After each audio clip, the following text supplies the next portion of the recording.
Muito bem, pessoal. Então agora a gente falou desses gatilhos de entrada. Aí eu tenho a entrada por violação, né? Que seria aquela entrada mais rápida que eu já posso fazer aqui. Ou a entrada por confirmação, que seria o quê? Eu preciso confirmar alguma coisa para entrar, tá certo? Nessa entrada por confirmação, veja, eu posso buscar a minha entrada da seguinte forma. Eu espero fechar uma barra. No que fechou uma barra, eu posso buscar a minha entrada na outra barra que abre. Eu posso esperar um gift ou eu posso esperar um pullback maior e entrar. Então, vejamos aqui. Os pullbacks escondidos. Para que eles servem? Que é quando requer a confirmação. Então, vamos supor que eu estou entrando no meu trade. Eu preciso aguardar uma confirmação. Aqui está o meu primeiro movimento, tá certo? Eu tenho o meu movimento de impulso. Correção. Se essa correção for muito aguda, passou dos 50%, eu vou esperar uma confirmação. A confirmação nada mais é do que eu esperar uma barra que feche com o seu corpo acima do topo anterior para confirmar a minha entrada. Veja que para baixo é a mesma coisa, tá? Não muda. Aí, entre o fechamento dessa barra, essa barra fechou nesse instante aqui, tá certo? A barra fechou. Vamos supor que ela deixou uma pequena sombra superior. Ela pode também não ter deixado essa sombra, pode já fechar na máxima, tá certo? A gente vai construir o modelo a partir daqui. Aí eu tenho a abertura de uma nova barra. Então, fechou essa barra, automaticamente abre uma outra barra praticamente no mesmo nível, tá certo? De preço. Se essa barra que abriu, tá certo? Nos primeiros 30 segundos de negociação dela, ela formar um fundo, tá? Lembra na hora que os candlesticks, eles são construídos, tá? Eles vêm aqui e são construídos, ele tá batendo, 30 segundos, tá? Pum, deixou essa mínima com 30 segundos, voltou para cima, rompeu a máxima da barra anterior.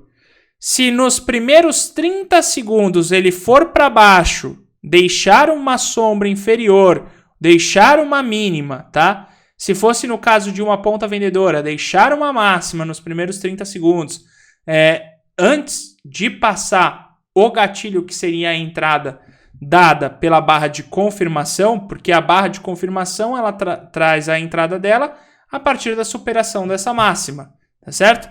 Se nesse momento eu tiver pelo menos 30 segundos críticos aqui, eu posso automaticamente deixar uma ordem por violação na máxima dessa barra e aqui serviria como uma referência de um pivô. O que é esse pivô? É um pivô que está no time frame menor.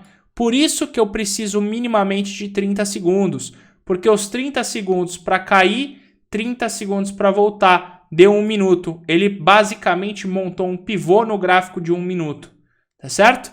Aqui pode ser o gráfico de 5 minutos. Então, se ele tiver esse pivôzinho que ele arma no gráfico menor, tá legal? No time frame menor, com um pullback, aí sim eu estou buscando a minha entrada e eu poderia até montar meu stop aqui, tá legal? Então, lembra, o André traz esse conceito pra gente como Pablito, tá certo? O Oliver traz isso como RBI escondido, porque aqui nada mais é do que um RBI escondido, tá certo? Então, entre o fechamento de uma barra e a abertura de outra, podemos identificar uma espécie de micropivô, que seria esse micropivô aqui no time frame menor. Ou seja, um pullback praticamente clássico ou um gift. Só que para isso a gente espera 30 segundos quando a barra abre. Para pelo menos, essa barra abriu 30 segundos para pelo menos formar aqui o que seria esse pivôzinho. Tá legal? E também uma outra coisa importante. Se eu for entrar por violação, então, voltando no nosso slide anterior, se eu fosse entrar por violação aqui, a minha barra tá vindo aqui do meio, tá certo? E tá montando meus candlesticks aqui. E eu tenho um candle que vem, bate uma vez, mas volta. Tem um candle que vem, bate 2 vezes, volta. Bate 3 vezes, volta. E sempre que volta tem uma certa agressividade, porque ele bate assim e volta, mas ele faz num sentido até mais rápido. Ele, pum, bate e volta, bate e volta, bate e volta, bate e volta. Automaticamente, se eu tenho uma ordem aí por violação, eu já tiro essa ordem na hora, tá certo? Eu vou esperar uma confirmação. E aí eu entro naquele pullback escondido. Por quê? Porque se ele tá batendo e voltando, batendo e voltando, batendo e voltando pelo menos 3 vezes, esse rompimento pode falhar. Ele pode cutucar a máxima, romper, eu entrar e quando voltar ele fechar abaixo, tá certo? Ele não tem consistência. O bom rompimento, ele começa a barra e essa barra vai gradativamente em direção ao rompimento, ele rompe e segue em frente. Ele não fica batendo, voltando, batendo, voltando, batendo, voltando e aí rompe. Porque toda vez que ele bate e volta uma vez, bate e volta 2 vezes, bate e volta 3 vezes, ele pode bater uma quarta e voltar. E aí não é isso que a gente quer. Então tem que ficar de olho na hora do rompimento. Isso daí é só, para você treinar isso, teria que fazer um replay de mercado. Não adianta ver o gráfico pronto. Ver, olha, como que foi que ele rompeu ali? Ele ficou batendo ou ele já foi e rompeu? Porque o gráfico que fica batendo, ele cai para confirmação. Você tem que esperar ele confirmar, minimamente uma confirmação, e aí você pode buscar esses pullbacks escondidos, tá certo? Agora, o gráfico que vem gradativamente, você não precisa buscar esses pullbacks escondidos. O gráfico que teve a sua retração maior do que 50%, precisa esperar esses pullbacks escondidos, tá certo? Além disso, desses pullbacks escondidos, tá? Nós temos o de RBI. O RBI nada mais é do que esse mesmo movimento, só que separado por mais uma barra, tá certo? Ele tem uma outra barra intermediária. Nessa barra intermediária, que é o RBI, então vamos supor, veio, rompeu, eu vou armar minha entrada na superação dessa máxima.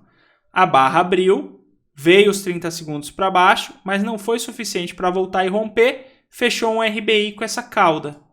No que a outra barra abre, é legal eu acompanhar o comportamento dessa barra, porque se primeiramente ela abriu, formar uma mínima primeiro e depois passar e romper para cima, isso significa que no time frame menor, ela construiu um pivô dentro do próprio pivô de rompimento, dentro do próprio pullback, que seria esse pivô aqui. Então, esse pivô está ainda junto com esse outro pivô maior que está formado aqui, que é englobado a todo esse pivôzão gigante. Tá legal? Então, você vê, você tem 3 confirmações quando você tem um RBI. Seria um dos melhores movimentos para você entrar, tá certo? E é muito importante acompanhar como é a construção. Porque se ele faz primeiro essa mínima para depois voltar, veja como ele fez aqui a tricky entry. A gente já falou dessa tricky entry, tá certo? Ele tem um pivô embutido do outro pivô do pivô maior. São 3. São 3 eventos querendo confirmar o seu movimento. Então, é um movimento realmente muito, muito, muito forte, tá? É muito importante acompanhar como que isso forma. É muito importante ver como que isso forma para não cair nas armadilhas do mercado, tá certo? Então, esses são os pullbacks escondidos quando nossas entradas, elas precisam ser entradas confirmadas.